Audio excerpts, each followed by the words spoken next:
I'm gonna show you how to make the easiest, most delicious, classic Easter dinner. I'm keeping budget in mind. I've got a few tricks up my sleeve. We're not even gonna break a sweat. I have done no prep other than buy the groceries. So I'm gonna show you how easy it can be.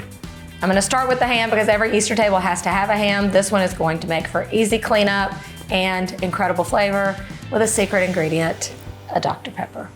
I've picked up a bone-in spiral sliced ham. A bone-in is going to be your most flavorful cut, and I like to get the ones that are already spiral sliced just to keep things extra easy. I'm just gonna rub it down with a little bit of mustard and brown sugar. We're gonna keep cleanup easy also by using these bags.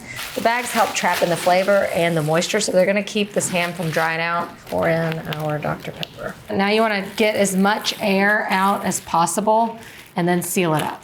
You just place it into the dish. Even though we kind of just like trapped all that flavor in by keeping all the flavor close to the ham, the instructions still say to kind of prick a couple holes. I'm just gonna kind of do that at the top just to let the steam escape. The ham is fully cooked when you get it, but you need to like infuse those flavors kind of low and slow in the oven. In case you missed this viral sensation, this is a cross between potato salad meets deviled eggs, deviled potatoes. So on the Easter table, it's killing two birds with one stone.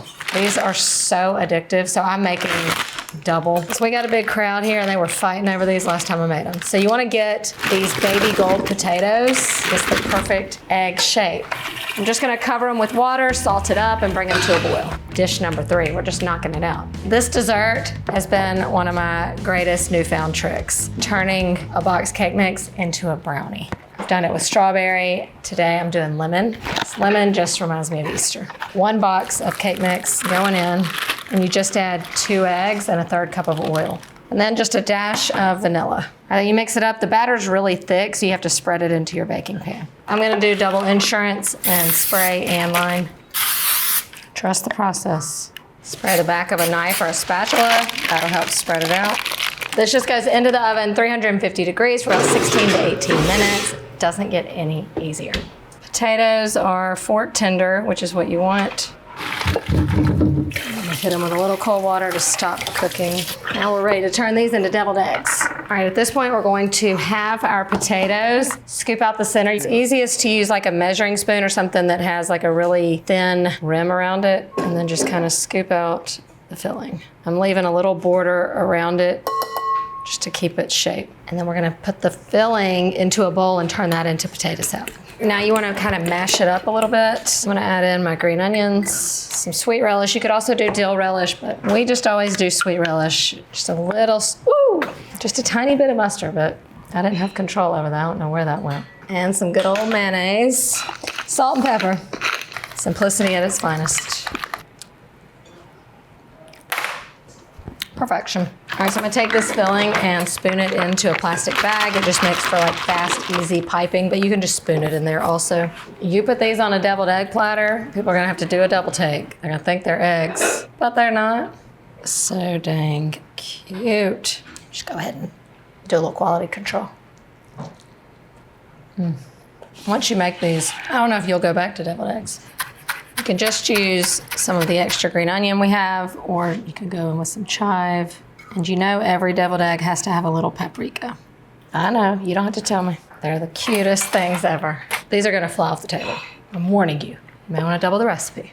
For the glaze, just super simple. I'm gonna do powdered sugar. I'm gonna do lemon zest and lemon juice. Stir it up.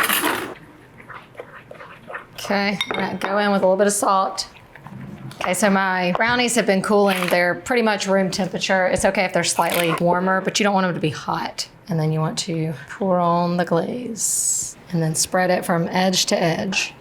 Okay, now what you have to do is let them sit until they are completely cooled. You want that glaze to almost like harden. It kind of creates like a little bit of a shell. Let's get those brownies plated up. Y'all, these are gonna be so good. Just gonna go ahead and get a cheap taste test. Just make sure they're okay for everybody. This is another one you just might wanna double or cut into smaller pieces. I'm just gonna garnish the top with a thinly sliced lemon. Springtime on a platter, happy Easter. Dessert 1 is done. Call me old-fashioned, but one of my favorite things on the Easter table is a layer salad. 7-layer salad is classic. I'm gonna eliminate an ingredient, take a little shortcut, and make this a little cheaper. Iceberg lettuce is the lettuce to use. You can't use any other lettuce. Give it a smack.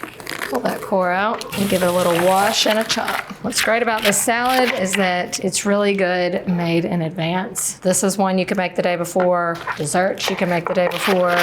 Although remember, I'm doing all this the day of in real time. This is your big layer, your main layer. After this layer, some onion. You could make this even a less layer salad if you don't want the onion, but I think the onion is essential, red onion. So there's a lot of richness going on. It's nice to have this little bite. Next essential ingredient.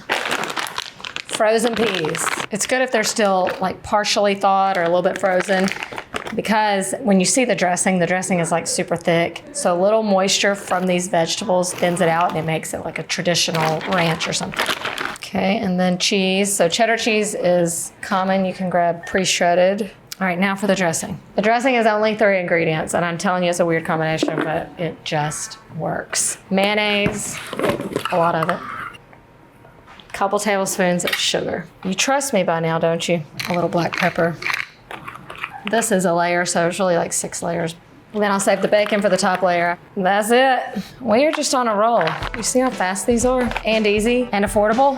I'm giving you 2 desserts because I'm just so generous like that. This next one's for the kids, but if you're an adult like me that loves this kind of thing, it's for you too. A dirt cake, but we're making an Easter version. You've seen these for like Halloween. They've got worms and stuff coming out of it. But the main thing about this is that it's easy. Easy because it's a no-bake dessert, and those are my favorite kind. So you just want to start by making the dirt, which are just ground up Oreos or store-brand sandwich cookies. We're gonna save some for the topping, and then we're gonna add melted butter to the rest to form our crust. Okay, just kind of moisten all of those cookies with butter.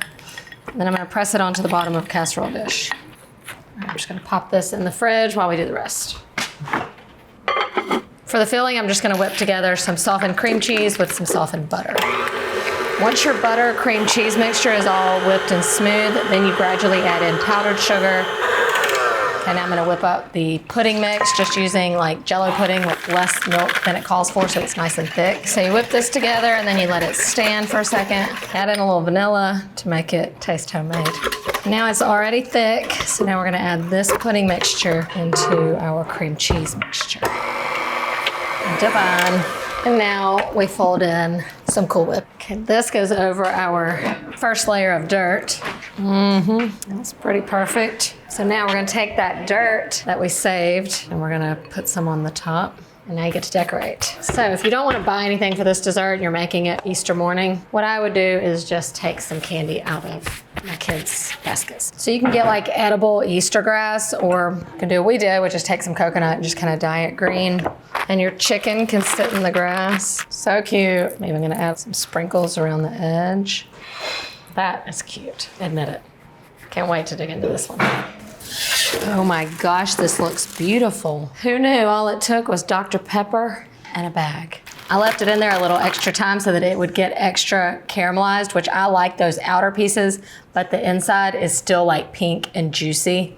See, juicy, and look how tender, melts in your mouth. Okay, Dr. Pepper, I see you. Next, I've got mac and cheese because that's a crowd favorite. I'm making this one in the crock pot so you don't have to babysit it at all. I created this recipe years ago based on a recipe my mother-in-law had given me. I almost prefer this mac and cheese versus one like baked in the oven. It is so rich and creamy. Once you kind of get it all prepped and in the crock pot, you don't have to babysit it. So you can cook it in there and then just keep it on warm till it's time to eat. You do need to boil your noodles. The thing is, you're only gonna boil them for just like about 4 minutes, so it doesn't take long. Okay, now this just goes straight into the crock pot and we dump everything else in.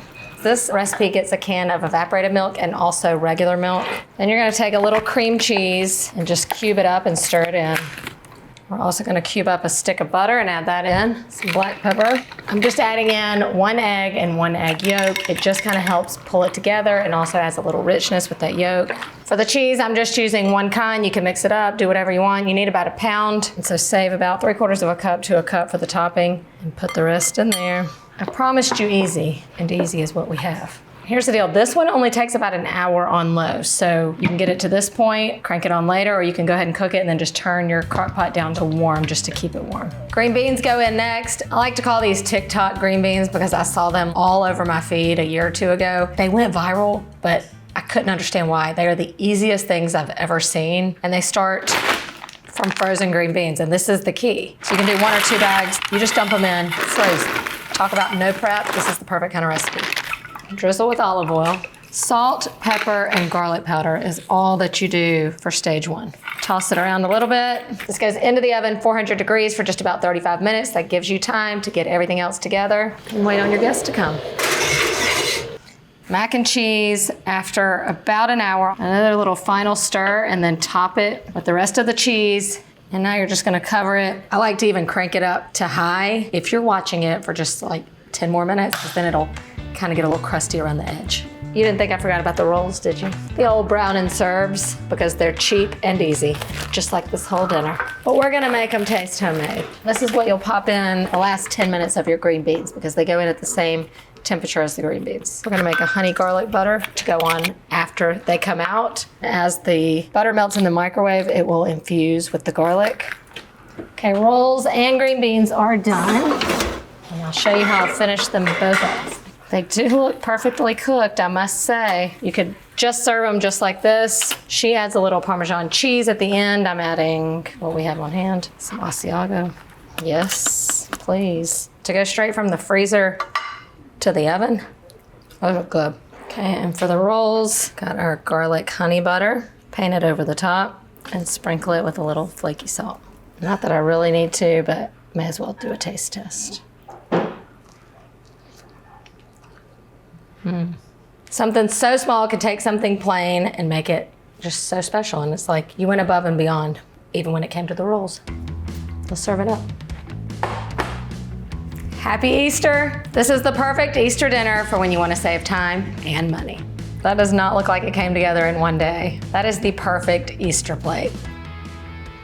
That's perfect. Y'all, it really doesn't need to be any fussier than this anyway. So when it comes to a classic Easter dinner that saves you time and money, this is the one. I hope you try everything and let me know what you think. Happy Easter. Happy Easter. It's so good, y'all.